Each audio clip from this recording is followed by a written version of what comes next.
Манай энэ удаагийн дугаарт жудаа бүхэн олон улсын хэмжээний мастер, сам бүхэн спортын мастер, үндэсний бүхийн сумын зам нэргэн мөнх баяр оролцлоо.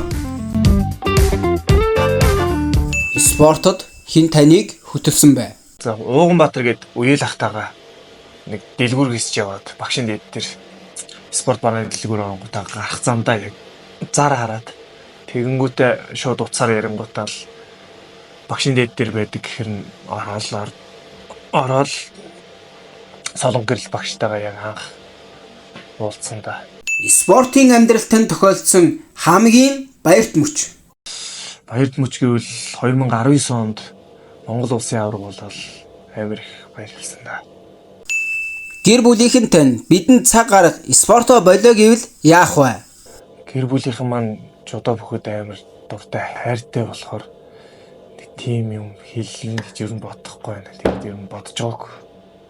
Жудаа бүхийн хамгийн сайхан нь юу вэ? Жудаа бүхийн хамгийн сайхан нь одоо хүндлэл юм уу да. Спортыг нэг өгүүлбэрт багтаан хариулна уу? Хамтын хүч, амжилт.